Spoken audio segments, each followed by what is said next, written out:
Alright, Kevin, one thing in the setup for today, you tend to keep your right foot back behind you at setup. I think that's one of the things that you got as a tip, maybe from social media or something, but that's only for like when you're on the course and you need to hit a draw and you need to keep your right pelvis back behind you as long as you can so that you have an in-to-out path.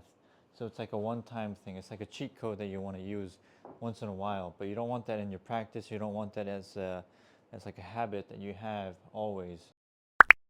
So if you keep that behind you, it's going to make it harder for you to keep the heel off the ground or on the ground during the downswing because it's so far away from you now.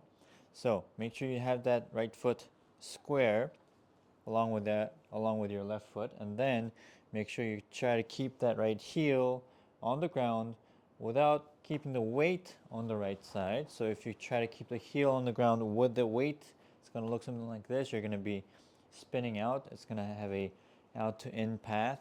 So that's no good. So you want to keep the heel on the ground while you transfer your weight to the left.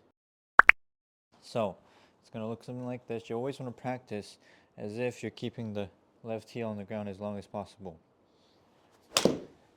So like that. So that helps you have a in-to-out path, but without your right foot being behind you. You want to always keep the checkpoints in mind with the driver. The first thing with the driver is that you want to have the ball position correctly all the time. It's one of those shots that we have control over the setup, unless we're hitting it off the deck for some reason. So because we have control over the setup, we want to make it as impeccable as possible. So we want to keep our ball position inside the left heel. Make sure that you have the stance a little bit wider than the shoulder width, okay? So I think you had it a little too wide.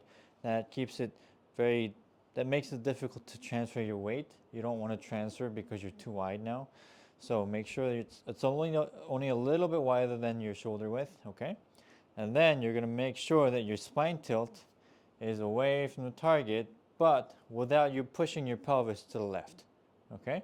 So your pelvis is centered, and then you want to tilt your spine to the right, like such, okay? And then, once you have that going, you want to make sure that your left shoulder stays behind the ball line, like this. Down the line point of view, let's say that this is a driver. You don't want to start your swing going inside and then up, okay? You want to make it go wide and low outside, and then make it go up diagonally, maybe 45 degrees to that corner of the room, okay? So it's going to look something like this. That makes it easier to come down in a shallower path, right? Rather than going inside and up, it's usually going to end up with a path coming over the top. Basically, we're trying to change the club head path along the swing, okay? From making this kind of pattern, if you focus on the club head, from this kind of pattern to this kind of pattern. You see how a lot of people are trying to draw a circle behind them like this? It's got to look something like that so that you hit more of a draw rather than a slice, okay? So those are the checkpoints with the driver. Make sure you do some left-handed shots. I think, because I know how diligent you are, I think you're going to get to a full swing pretty quickly. But if you are able to hit multiple shots and then transfer that over to a full swing and you're able to hit good shots with your left hand, you're going to feel so much different with a driver, okay? And with a club path especially. So try that out, Kevin, and then let me know how it goes.